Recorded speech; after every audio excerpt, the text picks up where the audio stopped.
Celtics are sending Drew Holiday to Portland for Anthony Simons and 2 second-round draft picks. Breaking news out of the association surrounding the Boston Celtics.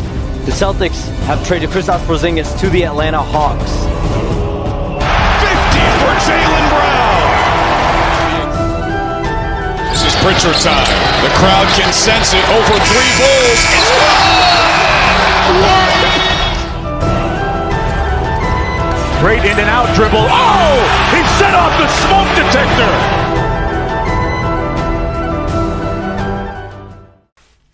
What's up, everyone, and welcome in to your Celtics source on this very busy week. We got the Super Bowl this Sunday. We got the NBA trade deadline coming this Thursday at 3 p.m. There's lots of things to talk about over the course of the week. But today, as promised, I do want to recap the Celtics' 2 wins over the weekend against the Sacramento Kings on Friday, and then the Milwaukee Bucks in the inaugural Pioneers Cup, or whatever they're calling it, on Sunday afternoon. 2 wins against pretty inferior opponents, games that were not hard games for the Celtics in any way, but 2 sort of bounce-back wins after a disappointing and frustrating loss against Atlanta last Thursday, and with how the Knicks and some other teams in the Eastern Conference have now gotten back to their winning forms. The Celtics have dropped from that second place to now tied for, I guess, second with the Knicks, but, effectively in third place with tiebreakers and whatever. So you need to keep winning right now. And so, taking advantage of these 2 inferior teams were really important for the Celtics. And we'll start with the Kings game, and then we'll get into the Bucks game. Very different games. The Kings game, they were without Jaylen Brown. Jaylen Brown getting some much-needed rest after playing for, almost 35, 40 minutes a night over the last, 5, 6, 7 games, with a couple overtime games in there, or at least the 1 overtime game, and some, rough performances against some teams where you should have, found time for Jaylen Brown to rest in the fourth quarter and were unable to get wins, in particular the Chicago Bulls game, or in the case of the Atlanta Hawks game, where you just fell apart after that, just disaster start. But, in this game, it's, a chance for Peyton Pritchard to, do what he does best when, Jaylen Brown is out of the lineup, and it's, his time to shine and run an entire offense. And, he definitely did that in this game. He was in absolute control from the very beginning. He set the tone in that first quarter with pull-up threes, with, getting into the paint, scoring pace, making reads for his teammates, all of the things that, your sort of number 1 guard needs to do. And, with the way Derek White is performing this season, and by no means is he performing terrible, he's having a pretty rough shooting season, down to 32% from 3. Obviously, he's still doing a great job facilitating, and obviously still at a elite All-NBA level defensively. But sometimes you need a little bit more scoring, and that's what Peyton Pritchard can bring to the table. Obviously, his pick and roll chemistry with guys like Keita is continuing to improve, get better as the season goes on. And, in this game, he played very much like a QB almost. He was manipulating defenders. He was, basically he gave up good shots to get better shots for his teammates. He probably could have scored 50 or so points in this game, but he chose just to, make the reads for others, to, take, okay shots and instead get great shots for his teammates, which, ultimately led to the blowout that this game was. And it was, the game was pretty much over in the second quarter after the Celtics jumped up to, I think, a high of like a 36-point lead, something like that. Very much no defensive presence from the Sacramento Kings whatsoever in this game. and it allowed the Celtics just to get a easy win that they just needed to have after the last stretch of games or so. Neemias Queta in this game, we briefly talked about him. He's continuing to get better at guarding on the perimeter, but also having that presence to, stay in the sort of paint and contest shots, get rebounds without fouling. He's had it, before that, coming into that game, he had a rough stretch in the Nets game. He had a rough stretch in the Chicago Bulls game, where, he fouled out of the game in one of those. And he has been sick under the weather over the last couple games, and maybe that played a factor. But, you're looking at this team before the trade deadline, and you're like, do you need to go out and get another center? A center that, you might not be able to find, that's maybe not going to be that much better than Neemias Queta is, but you're going to have to, trade away assets, Anthony Simons in particular. And we'll talk about Anthony Simons because Anthony Simons is playing very well right now, and he is in contention of the Sixth Man of the Year, and you could use a guy like that, especially in the playoffs. But you're looking at the center sort of situation, and you're like, what happens if teams sort of just force Queta off the court by attacking him, constantly? I'm really thinking about all the centers, not just Queta, but, Garza. Do we have to see Amari Williams as a rookie playing, 20 minutes a night, or really even 10 minutes a night, in the center position? Because, that's going to be the derail of this team this year. Their ability to, get solid contribution from their center rotation will make or break the Celtics' success in the playoffs. So that's just something to keep an eye on as the season goes on. We'll see what they do on Thursday at the trade deadline. But if they don't do anything, we have to continue to, see how teams attack Queta, Garza, right? Do we want to see Joe Mazzulla going to these ultra-small lineups with, Hugo Gonzalez at the 5 position, right? Because that is something that, is probably not going to work in the playoffs. It's working in the regular season, but, 75% of that, in my opinion, is on effort and hustle. And obviously, effort and hustle does not become a sort of an X factor in the playoffs for both teams, because both teams should be playing with a high level of effort and at least, hustle. I think some of the younger role players on this team, Baylor Shireman in particular, Jordan Walsh has taken a step back over the last, handful of games here, but Baylor Shireman is becoming more and more trusted, especially in this game, right? He starts in Jaylen Brown's spot, which he hasn't done a lot of this season for sure, and he's hitting shots in, the sort of flow of the offense. And we've talked about this before, but one of the biggest differences between Shireman maybe last season, or even, this season early on is, the confidence to take shots and not just pass the ball up, right? You don't want him playing like hot potato with the ball and just giving it up the second he gets it. His ability to pump fake, drive to the basket, and make a read from there opens up a whole range of offense that the Celtics can't get to with just 4-on-5, every time down the court, right? If you have all 5 guys that have the capability of making a play with the ball, and you don't have to worry about them just passing it up right away, then that, just allows the Celtics to do a lot more things. And Shireman's finishing around the rim has gotten better as the season's gone on. And obviously he brings the hustle and the effort defensively as well each and every time down the court. I think, Shireman, Walsh, I'm trying to think, Hugo Gonzalez, they all fit into that category on, one guy has it going each night, and that's the guy you go with for that night because of, they just have, the confidence, their shot making down for that night. And I'm wondering if that's the same in the playoffs, right? If they're playing these guys, do they just, Joe Mazzulla sticks with one guy for a night if it's working, and then the next night, if it's not working, they go to another player. And could you see, obviously the core is going to be the same each and every game in the playoffs, But could you see another, or at least like a, the first guy off the bench is a different guy each and every night? That is something to, just watch and see, because, that sort of switching up is going to make it much harder for, guys to get into a rhythm.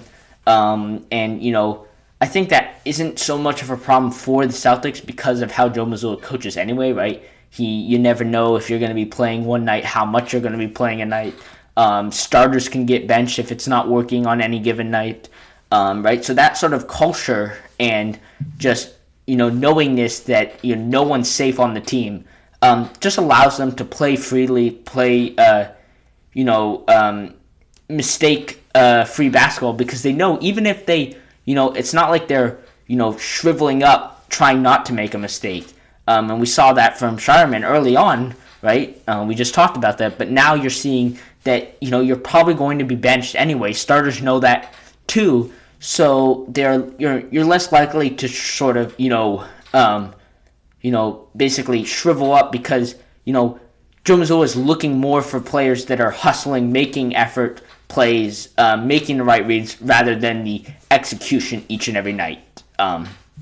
So that's something to, admire, the way that guys are just continuing to improve and develop in this system this year. And Derek White definitely plays a big role in the development of these players. His ability to, get them good looks each and every night, along with Peyton Pritchard, especially because Derek White's not shooting the ball well this season, right? He takes only 7 shots in this game against the Kings. And there's, in no way do I want to see him ever take 7 shots again, because that's just not enough shots for a player of his caliber. But that being said, right, he is still going to be guarded, even if he's having a rough shooting year. And teams don't leave him open yet, right? If it gets a lot worse, maybe teams will start to dare him to shoot. I doubt that will ever happen, because I think at any moment he can heat up, as we all know. But, in the absence of his shooting, and, sometimes he has, games where he'll chuck up a lot of shots and try and, shoot his way back into his rhythm and his confidence. And we've seen games where he just has a offensive clunker when he does that. But then you get a game like this where, he only takes 7 shots, and, he gets 9 assists. He's a plus 28, just elite team defense, help side, rim protection, all of the things that Derek White does, whether or not he's shooting the ball well. And he turns, a game where he could have had a poor shooting night into a game where he doesn't even try to, make the difference shooting-wise. He makes the difference by making plays for others, getting his teammates who are having much better night shooting-wise into a great rhythm. I mean, that goes back to, I think, just his awareness on the court, his ability to just always make the right reads, right? Right now, the best opportunity for Derek White is not to be shooting the ball, in terms of 25 shots a night, right? 7, yeah, that's very low for him. I don't want to see him take 7 shots again. But he should not be taking 25 shots a night like Jaylen Brown, Peyton Pritchard, Anthony Simons are when they're playing big roles. Because he just, that's not his role right now on the team. It's not working for him right now to be shooting that much. And so you're looking for him to just make plays off of catch and shoot, make the timely shots that you need, but you don't need his offense right now. You just need his ability to generate offense without him being the offense, if you know what I mean. Make plays for others. You have to be scoring, right? It's not like you don't need his scoring production. You need his scoring production from him making plays for others, because that's the sort of shots that are the most open. Those are the sorts of shots that are, the easiest to knock down when teams sort of double him, or he sort of collapses the defense and then kicks it out. And Joe Mazzulla, he has been, very vocal on Derek White, saying, he doesn't look at his shooting slumps or whatever he's going through right now, and just says, he's still a impact winning player, all NBA player. And obviously we see that, right? Just the fantastic defense that he does each and every night. And we'll talk about the Bucks game next, but he had a great game in the Bucks game where he, reads the defender's eyes or the attacker's eyes and jumps up, catches a pass. And it wasn't like it was a blindside pass. He's guarding him one-on-one, sort of out on the perimeter. And the Bucks player, I forget who it was, just tries to go up and make a pass over the top of him. And Derek White just jumps up, catches it midair, and then it leads to a 2-on-1 transition 3 for Anthony Simons. But I think, Derek White, when it's all said and done, yes, this is a down year for him. But the defense is still, just basically winning you games each and every night, even if he's not putting the ball in the basket the way you and I would both like, or even him would like. So I'm not worried about Derek White. I think, the big thing looming over this season is Jason Tatum, obviously. And I think Derek White's numbers will improve dramatically with Jason Tatum just because of the looks and the sort of pressure that will be taken off of Derek White, especially because of the game that he plays, right? Peyton Pritchard's having a lot of success getting into the paint this year. Sort of his post-up sort of things, and he does a great job even as a small player to basically get defenders up in the air and get easy looks off the backboard and in. Right? Derek White isn't that kind of player. He relies on his catch and shoot ability, on his just really three-point shooting in general, and so he's having a lot of trouble getting around, or at least getting the attention that he has been getting this season. He's having a lot of trouble making shots, and so I think Jason Tatum would play a big role in improving that. But we don't know what Jason Tatum's going to do, and I don't know if it's a injury setback that he's had, or he really is just up in air about whether he wants to come back or not. I highly doubt that. I really think it's probably an injury setback, and obviously we won't know for a while here. But I'm going to wrap up this Kings game, and then we'll move on to the Bucks game on the other side. All right, the Bucks game was very similar to the Kings game, but the Celtics do come out of the gates very flat. It is a 3 o'clock game, and so that's sort of expected as, you start to try and get your footing that early in the day. I think they go down 12-0 to start the game, but from there on out, it is pretty clear that the Celtics, are the dominant team. Jaylen Brown was fantastic in this game. 30 points, very efficient, 12 of 20, 4 of 6 from 3. He had 13 rebounds. He's taken a great effort to improve on that end of the floor in terms of that defensive rebounding, right? It was a huge struggle for the Celtics to rebound to start the season that cost them many games in the early part of the season, and they really turned that around. I think that game after that Houston Rockets game, which they play actually, again, they play the Rockets, I believe Wednesday night, the night before the trade deadline. But, right, that game sort of was a combination, or really a culmination of just the horrific rebounding struggles that the Celtics were having. And after that, they very much turned it around. But, Jaylen Brown, he's never been much of a rebounder, as we've said before on the show. And now he is really turned that part of his resume around. He's really taken on the challenge of filling Jason Tatum's shoes in that sense. Right? But he led by just effort, right? All these guys, right? That's one of the biggest difference between other teams and the Celtics team, or at least the culture, is that even your star guys, they don't take plays off. Defensively, offensively, rebounding, hustle, effort, they all go for it. That's what allows the Celtics to continue to win without their best player and, arguably top 4 player in the NBA in Jason Tatum. But, they're also getting great production from Anthony Simons, right? In this game, he has 27 points, just instant offense off the bench, right? He was a massive spark in the first quarter that allowed the Celtics to quickly get back into the game after that slow start.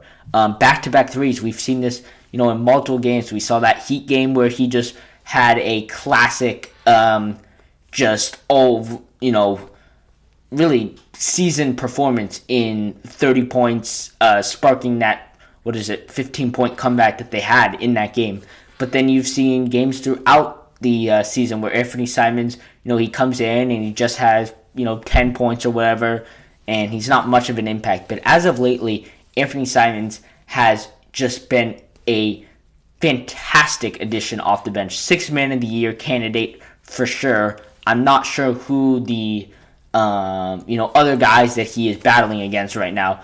I think last year it was clear from day one that it was going to be Peyton Pritchard. This year I think there are a lot more guys, and Anthony Simons had a slow start, so he's sort of catching up. I think he has moved into 6th in terms of odds for winning that award, but that doesn't really matter. The point I'm trying to make is that Anthony Simons, should not be traded. And I think, whether he's traded or not, it shows the confidence that ownership has in this team right now. Because they, and really, I guess, if ownership is willing to spend money, right? We have a new ownership in place, and we actually don't know what he's willing to do, right? He is, we haven't seen this guy before make a big move in terms of financial situations. Obviously, they traded away or let go some of their free agents and star players over the summer, but I think anybody would have done that. That doesn't really show us, what type of owner he is. But a trade like this, or I guess lack of trade, would show us that, because it will show us that they, are willing to spend the $39 million in salary, taxes, and whatever, based on keeping this guy, right? I think they'd be spending over $200 million a year, but then they'd also have the $39 million on top of that. And getting rid of Simons would significantly, I think almost entirely, get rid of that taxes. But Anthony Simons is a big role to your success right now. He is making the difference each and every night. And so I think, with the lack of scoring, especially from Derek White, you need someone that can come in and just basically turn a game around when things are going slow to start for the Celtics. And I believe, there was obviously, coming into the season, a big debate on Anthony Simons versus Peyton Pritchard. And I think we all probably had Peyton Pritchard. And I'm not saying Peyton Pritchard is slumping in any way, but I think we are, forgetting about the defensive improvement that Anthony Simons has made this season, going from one of the worst defenders in the NBA to a playable defender, right? By no means is he an elite defender, but he's playable, and in a system that already has great defense around it, a playable defender with the offense that he brings each and every night is a unmatched weapon in the playoffs, especially when you're going up against a team like the Pistons, who doesn't have great shooting in general, and we'll see what they do at the trade deadline. But assuming the team stays the same, right, they don't have great shooting, and they have obviously fantastic defense, but sometimes you just need a guy that can go in and get a bucket. And if the Celtics can score and they don't have to worry as much about the Pistons' three-point shooting, they have a chance to win that series. I'm not saying it's going to be a easy series. In fact, I think the Pistons would be favored, as they should be. They've had a fantastic year. But, I think the Celtics could beat them without Jason Tatum. And obviously, if you bring back Jason Tatum and he's anywhere close to what he left off as, this team could be going to the NBA Finals in a year that was supposed to be a gap year. But obviously, we talked about this on the first part of the show, right? The center rotation, center depth makes a big difference in the success of this season. Luka Garza, right? The offensive rebounds, he's been a great, role or contributor in that aspect, giving the Celtics another opportunity to score the basket on each and every possession. And he's holding his own defensively. I think there's questions with all three centers that the Celtics officially have listed as centers in Garza, Keita, and I guess Amari Williams, who is up from the G League as a rookie, right? But I think there's definitely questions from every single one of them, and each one of them has a pro and a con that they sort of bring with them each and every night. Right, with Keita, it's probably the scoring ability and the rebounding. With Garza, it's the offensive rebounds and the I guess defensive versatility, maybe out on the perimeter. With Simon, or not with Simons, with DeMar Williams, it's the passing ability that he has shown out of college, right? All things that, could help you win a game, but they could also, not those things, but some of their flaws that they all have could lose a game for you. And sort of Joe Mazzulla has been sort of trying to pick and choose his moments to play each guy. And I don't think there's a clear rotation for any of those guys right now. So you have to sort of just play it by ear in terms of who makes the most sense in that moment. I think, right, coaching, as we said earlier, right, is I'm giving coaching 35% of the success for this season, right? I think Brown gets the most success, but I think coaching probably gets the second most success, or I guess, sort of slice of the pie for the success of this season, right, for the Celtics. And, I think, without Joe Mazzulla and his ability to get everyone on the same page, to get, all these new guys coming in, all these younger rookies or second or third year players to get on the same page and make an impact, this team would not be where it is right now. But I'm going to wrap it up here. We will be back with an instant reaction for the Celtics on, I believe, Tuesday night. It will come out Wednesday morning after the Celtics take on Cooper Flagg and the Dallas Mavericks on Tuesday night. Wednesday night, the night before the trade deadline, they head to Houston looking for a little bit of a bounce back after that 30-point loss that they had back in November, as we talked about earlier, right? The rebounding problems that they've had in that game and really to start the season. So we're looking for a great win there. And then, we'll react live, I guess, for any breaking news around the trade deadline for any teams. We'll probably do a show Thursday afternoon at some point. I don't know the timing yet, reacting to anything that goes down at the trade deadline. And then obviously throughout the week, we will have Patriots coverage. Friday afternoon, we will do a live stream with our sort of final preview for the Patriots Seahawks Super Bowl.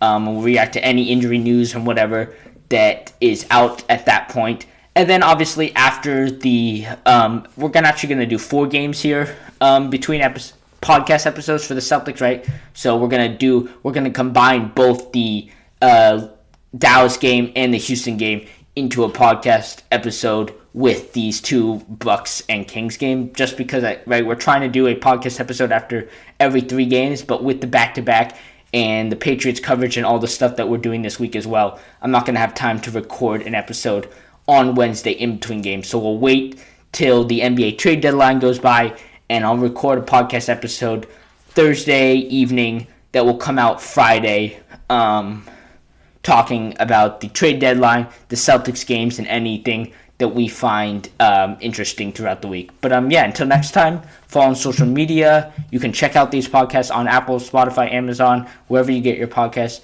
and go Celtics.